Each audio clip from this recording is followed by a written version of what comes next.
Good morning, সুপ্রভাত। সবাইকে স্বাগত জানিয়ে আবারও একটা ভিডিও নিয়ে হাজির হয়ে গেলাম। তো সকাল সকাল দেখো মানবাবু এখানে অফিস যাওয়ার জন্য একদম রেডি। তো সকাল সকাল গরম গরম ভাত, নিম বেগুন, পেঁয়াজ ভাজা দিয়ে আলু মাখা, পেঁপে সিদ্ধ, আর হচ্ছে যে এখানে তিল বাটি টাইপের একটা মা করে দিয়েছিল, আর অনেক রকমের ডাল তরকারি এইসব হয়েছে। তো এইসব দেখি ও রেগে গেছিলো, কারণ ও বলেছিল সবসময় সিম্পল খাবার দেওয়ার জন্য। তো আজকে আমাদের লাউ চিংড়ি হতো, তো সেই জন্য মা দেখলো যে ওকে একটু চিংড়ি মাছ ছাড়া লাউয়ের তরকারি করে দিই, বড়ি ভাজা দিয়ে। তো ও যেহেতু চিংড়ি মাছ খায় না, আর চুনো মাছের ঝাল হয়েছিল এখানে, সেগুলো সব দিদির বাড়ি থেকে আনা হয়েছিল, তো আজকেই করলাম। আর সাথে ছিল দুটো ডিম সিদ্ধ, আর ছিল দিদির বাড়ি থেকে আনা চাটনি। আর ও যেহেতু চিংড়ি মাছ খাচ্ছে না, তো সেই জন্য মা আবার দেখো এক্সট্রা করে এখানে ডালও করেছিল। তো এইসব দেখে ও রেগে গেছিলো। তো যাই হোক, আজকেরকার মতো তো খেয়েই নিল। আর আজকে তোমাদের সময়টাও দেখালাম যে কতটা কম সময়ের মধ্যে আমি আর মা মিলে এইসব রান্নাবান্নাগুলো করে নিয়েছি। তো আমি তো রান্না করি না, আমি যেগুলো কাটাকুটি থাকে সেগুলোই করে দিই, আর হাতে হাতে একটু মাকে হেল্প করে দিই। মা এই সব রান্নাবান্নাটা করে। তো যাই হোক, পরের দিন থেকে আমরা একটু সিম্পল টাইপের খাবার বানানোরই চেষ্টা করব। তো আজকে সত্যি বুঝতে পারিনি, একটু বেশি বেশি হয়ে গেছে। তারপর রোজকার মতো উপরে চলে এসেছে। আজকে যেহেতু তাড়াতাড়ি অফিস চলে গেছে, তো অনেকটাই সময় পেয়ে গেছিলাম। উপরে এসেই বিছানাটা প্রথমে পরিষ্কার করে ঝেড়ে নিলাম। ও যেভাবে বিছানাটাকে রেখে যায় সেইটা মানে একদমই ভালো লাগে না দেখতে। তো আমি তো আবার উপরে এসে নতুন করে বিছানাটাকে গুছিয়ে নিই। তারপর বাইরে থেকে আওয়াজ আসছিল, তো ব্যালকনির দরজাটা খুলেই দেখলাম যে এখানে অনেক মাল বিক্রি করতে এসছে। বেশিরভাগেরই দাম হচ্ছে 100 টাকা, 30 টাকা, 40 টাকা। তো পাড়ার কাকিমারা সব দেখে জিনিস নিচ্ছিল। আর বাইরের ওয়েদারটা দেখো, পুরো মেঘলা মেঘলা ওয়েদার, একটুখানি পরেই মনে হচ্ছে বৃষ্টি নামবে, আর খুব হাওয়াও দিচ্ছিল। তো আমি ব্যালকনির দরজাটাকে বন্ধ করে দিলাম, আজকে সেরকম কোনো বাইরের কাজ নেই, তো বন্ধ করে একেবারে পর্দাটাও দিয়ে দিলাম। তো বিছানাটা গোছানোর পর এখানে আমি আমার পুতুলটাকে এখানে রেখে দিলাম, এটাকে আমি মেয়ে বলি। আর ওই যে চুঙ্কুকে রেখে দিয়েছি, এই ডগিটার নাম দিয়েছি আমি চুঙ্কু। তো আজকে ভাবলাম ব্যালকনির যে মেঝেটা রয়েছে সেটাকে ভালো করে ঝাড় দিয়ে পরিষ্কার করবো। রিনাদি তো এটাও পরিষ্কার করে সপ্তাহে 2 দিন, যখন ওপরটা পরিষ্কার করে তখন ব্যালকনিগুলোকেও ভালো করে জল দিয়ে ধুয়ে দেয়। তো এতটাই বাজে হয়েছে মেঝেটা, দেখতেই পারছো একেবারে কালি হয়ে গেছে, এতটাই নোংরা। তো আজকে একটু পরিষ্কার করে দেবো। তো বাইরের ওয়েদারটা বুঝতে পারছো কেমন হাওয়া দিচ্ছে হালকা হালকা। তো এখানে আমি বালতিতে জলটা ভর্তি করে নিই, তো তারপরে ঝাড়ু দিয়ে ভালো করে পরিষ্কার করে নেব। তো এই জায়গাগুলোকে যতই পরিষ্কার করো, তার পরের দিন কেন বিকালবেলায় তুমি যদি ওপরে গিয়ে দেখো, বা বিকালবেলায় যদি সেই জায়গাটা চেক করো, তো যা কা তাই হয়ে যায়, মানে আবার সেই কালো কালো ধুলোগুলো পড়ে যায়। তো কেন এরকম হয় কে জানে, এত মানে নোংরা কোথা থেকে আসে ভগবানই জানে। তো এদিকে কলকারখানা বেশি যেহেতু, তো সেই জন্য এদিকে মানে ধুলোবালির পরিমাণটাও বেশি।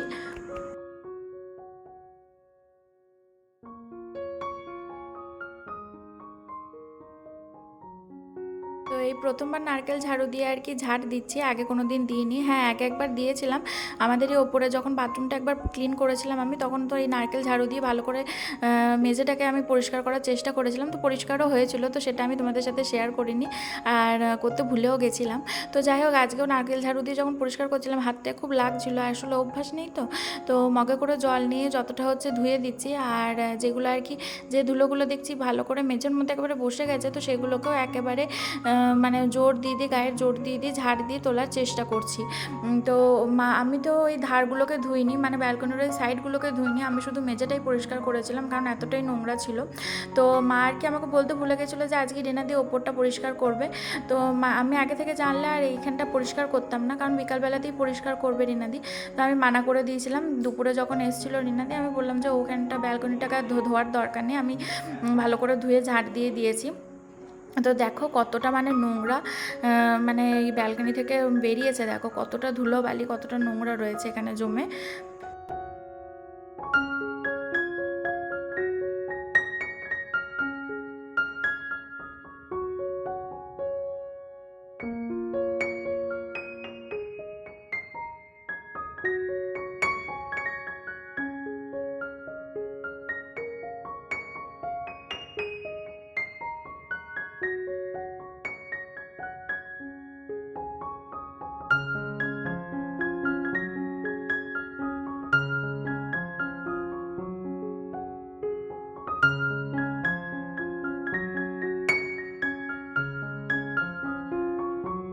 অফিস চলে যাওয়ার পর সেই যে উপরে উঠেছি, আর কিছুই খেতে নামা হয়নি। তো দেখো এখন এই সময়ের মধ্যে আর কি খেতে বসে পড়েছি। তো মায়েরও ওইদিকে পুজো হয়ে গেছিলো, তো এখানে সব রকম খাবার সাজিয়ে নিয়ে এখানে বসে গেছি। আর মা আজকে লাউ চিংড়িটা যেটা করেছিল দারুণ খেতে হয়েছিল, কিন্তু আজকে আইটেমগুলো সত্যি একটু বেশি বেশি হয়ে গেছে।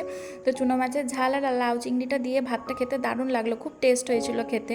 তো তাড়াতাড়ি খেতে বসে পড়েছে। আর সাথে আমাদের টক দইও ছিল, ভাগ্যিস ও বেলায় ওকে টক দইটা দিইনি সকালবেলায়, নাহলে ওটা দেখলে হয়তো আরোই রেগে যেত। আর টক দইটা ওর সহ্যও হয় না, কারণ ওর খুব ঠান্ডার ধাত।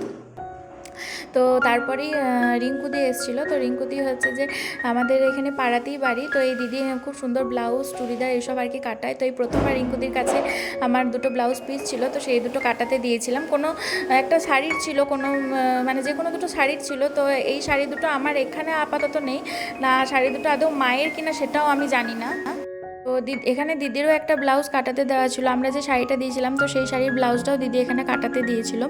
তো দিদিও অনেক কিছু যাবতীয় যা আছে সবগুলোই রিঙ্কুদির কাছেই দেয়। তো আমার ব্লাউজের ফিটিংস দুটো খুব সুন্দর হয়েছিল, আর কালার কম্বিনেশনটাও দেখতে ভালো। তো সেই জন্য আমি পিস দুটো আর কি রেখেই দিয়েছিলাম। মা বলেছিল আর কি মানে ব্লাউজ না কাটানোর জন্য।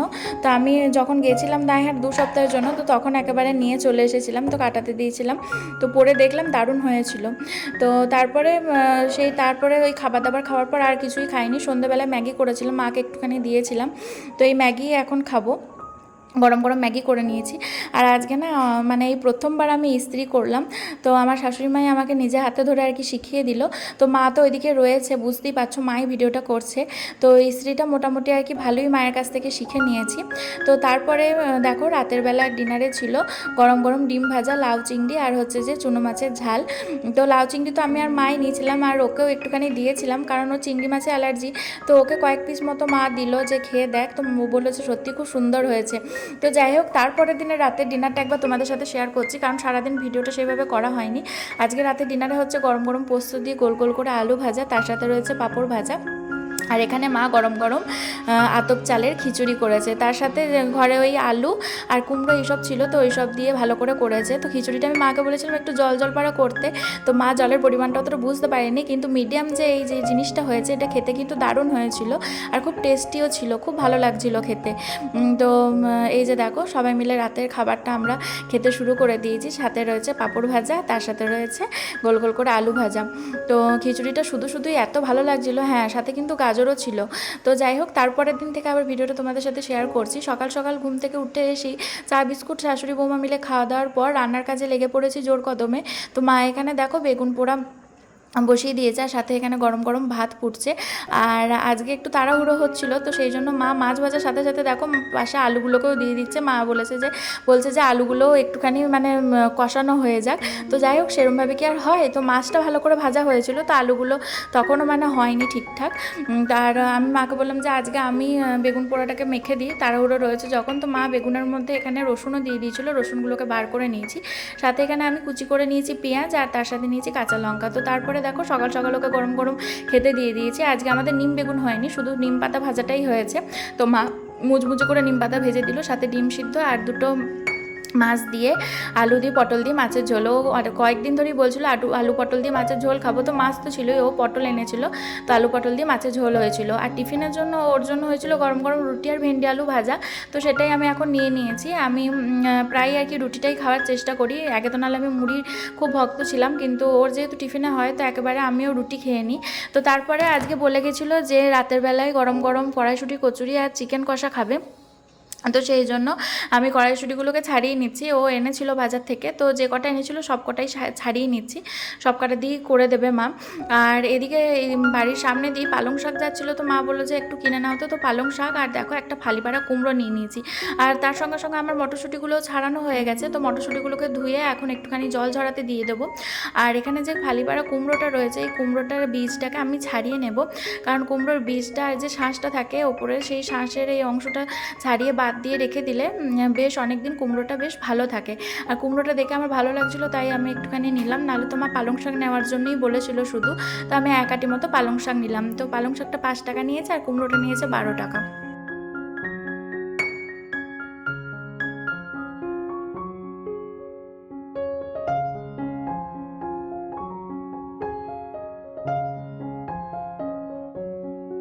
আমি দেখো এখানে ভালো করে কেটে নিলাম, আর মাঝখান থেকে ওই বীজগুলোকেও বাদ দিয়ে দিলাম।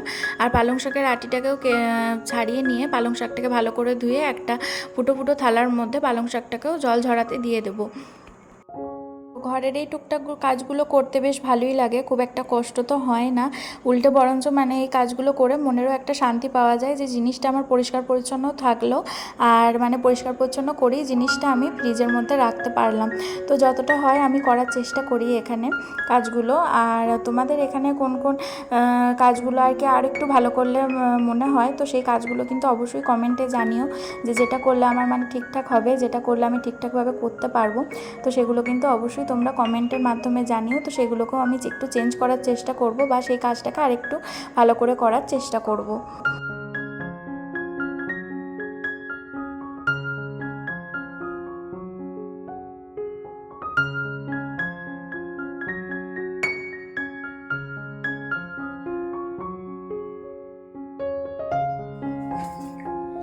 তো মা তো রোজ নিচে পুজো করে, কিন্তু কি বলতো আমিও না রোজ ঘরে স্নান টান করার পর ধূপ দিই। তো সেটা মানে ওই খাওয়া দাওয়া হয়ে যায় তারপরেই দিই, মানে নিচে টিফিন তো করে একবার আমি উপরে আসি, তো তারপরেই আমি স্নান টান করে আমি ঘরে ধূপ দিই। তো এটা আমি রেগুলারই দিই ধূপটা। আর আমার উপরে এখানে ধুনো ধূপের প্যাকেটও কেনা রয়েছে, তো রোজ একটা করে আমি ধুনো ধূপ দিই। আর যদি দিনের বেলা একটু তাড়াহুড়ো থাকে, কোথাও যাওয়ার থাকে, তো দিনের বেলাটা স্কিপ করে আমি সন্ধ্যের দিকে ধূপটা দিয়ে দিই, তারপরে নিচে যাই। তো রোজ কি করি, ধূপদানিটাকে ভালো করে পরিষ্কার করে ধুয়ে নিই। আর যখন দেখি যে মানে ভালো করে মাজতে হবে, তো নিচে মাকে দিয়ে দিই, তো মা ভালো করে পরিষ্কার করে দেয়। তো ধূপদানিটা দিয়ে আর আমি এই পিচবোর্ডটার ওপর আর কি ধূপটা রাখি। তো মা বলছিল একটা থালা রয়েছে, ছোট কাঁসা থালা, তো তার মধ্যে মানে রাখতে, তো আপাতত এখন এইটার মধ্যে রাখছি। তো এখানেও ধূপের ছায়া ডেসলাইগুলো থাকে, তো এগুলোকেও ফেলে পরিষ্কার করে দিই। আর ধূপদানিটাকেও ভালো করে ধুয়ে এখানে রেখে দিই, তারপরে ঘরটাকে আমি ঝাড় দিয়ে দিই। তো ধূপ দিলে কি বলতো মানে একটু মানে মনটা শান্ত শান্ত হয়। আর আমার খুব ভালো লাগে, বিশেষ করে ধুনো ধূপটা বেশি ভালো লাগে। তো নিচে তো মা পুজো করে, ধুনো ধূপ ধুনো সব কিছুই দেয়, কিন্তু আমিও উপরে আমার ঘরটাতে দিই। তো আজকে ভাবছি একটু ডাইনিংটাও ভালো করে ঝাড় দিয়ে দেবো। তো চলো আগে ঘরগুলো ভালো করে পরিষ্কার করে নিই, তার আগে এই ধূপদানিটা ধুয়ে নিই, কারণ ঝাঁটা দেওয়ার পর আবার ধূপদানিতে হাত দিতে কেমন একটা লাগবে।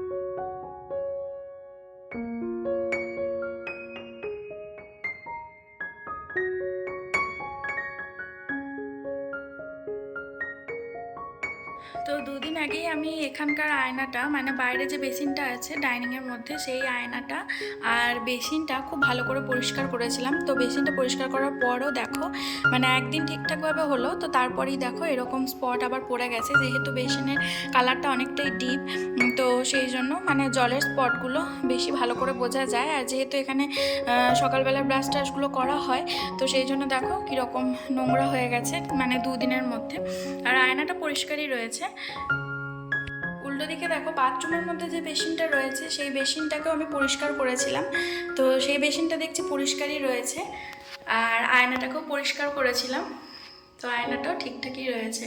যেহেতু বাথরুমের বেসিনটা বেশি ইউজ করা হয় না, সেই জন্য বাথরুমের বেসিনটা রয়েছে পরিষ্কার।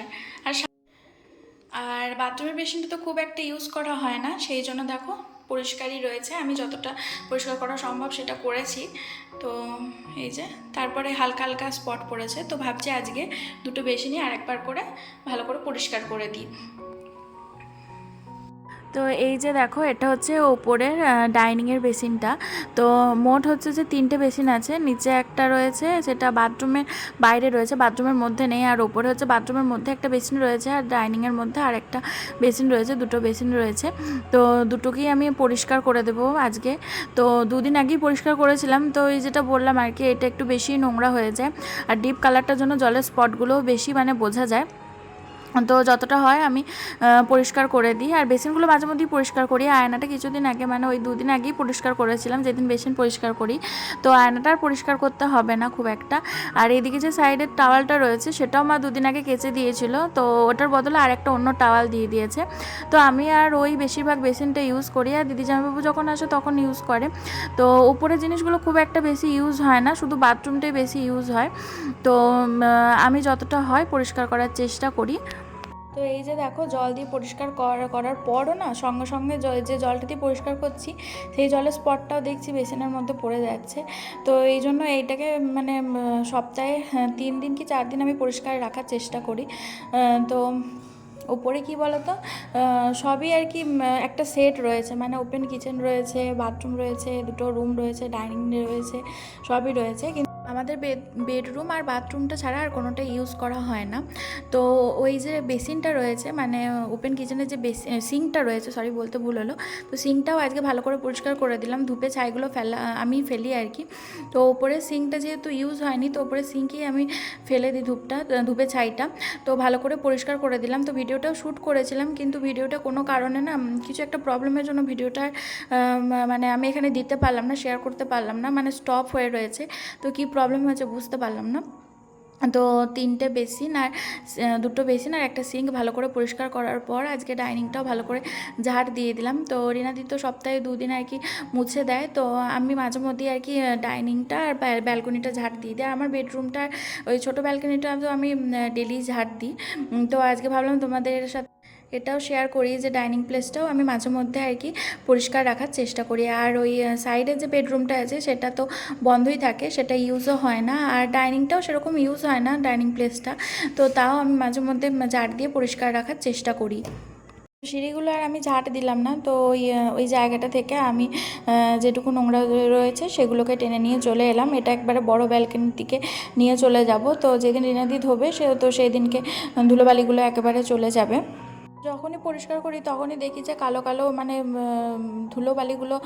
ধুলোগুলো রয়েছে, সবই মনে হয় যেন মানে একবারে কালো ধুলোর গুঁড়ো। তো সব মানে যদি আমি খালি পায়ে হাঁটি তো পায়ে এত মানে পাটা কালি হয়ে যায়, পায়ের তলাটা পুরো কালো হয়ে যায়, মনে হয় যেন এত নোংরা মানে পায়ে পায়ে ঘুরছে। তো আমি তো সবসময় স্লিপার ইউজ করি, কিন্তু যখনই এরকম এই খালি পায়ে হাঁটাচলা করি তো পায়ের তলাটা পুরো আর কি কালো হয়ে যায়। তো অনেকেই বলতো, যাদের রিলেটিভ এদিকে থাকতো, তো তাদের কাছ থেকে শুনে তারাই বলতো যে তো দেখবি পাটা 2 দিনে আর কি চেঞ্জ হয়ে যাবে। তো সত্যিই তাই, আমার পায়ের তলাটার মানে অবস্থা একদমই খারাপ হয়ে গেছে। তো তাও তো মা আমাকে একটা ওই পায়ের স্ক্রাবারগুলো কিনে দিয়েছে, তো সেটা দিয়ে পরিষ্কার রাখার চেষ্টা করি। তো তাও 2 দিন পর পরই দেখি যে যা আকার তাই আর কি পাটা হয়ে গেছে। তো এই যে দেখো, ধুলোবালিগুলো যতটা যা হয়েছে আমি বড় ব্যালকনিতে নিয়ে যাচ্ছি। তো বড় ব্যালকনি দিয়ে একেবারে ওইদিকে দিয়ে দেবো নালির মুখটা করে। তো যখন রিনাদি ধোবে তো সেটা একবারে পরিষ্কার হয়ে যাবে। জামা কাপড়গুলো কাচার পর বড় ব্যালকনিতে এখন মিলে দেওয়া হয়। তো যখন আমি বিকালবেলা ঘুম থেকে উঠি তো তারপরেই জামা কাপড়গুলো নিয়ে একবারে খাটে তুলে রাখি। তো যখন মনে থাকে একেবারে নিচে নিয়ে চলে আসি মায়ের জিনিসগুলো আর ওর জিনিসগুলো। কিন্তু যেদিন আমি ভুলে যাই সেদিন কি করি, ও অফিস চলে যাওয়ার পর নিচে নামিয়ে নিয়ে চলে আসি। তো তারপরে মায়ের ওই টাইমটা ফাঁকা থাকে, তো মা ওইগুলোকে গুছিয়ে নেয় আর আমিও ওই টাইমটাতেই জামা কাপড়গুলো গুছিয়ে নিই। তো আজকের ভিডিওটা এই পর্যন্ত, এখনকার মতো বাই বাই।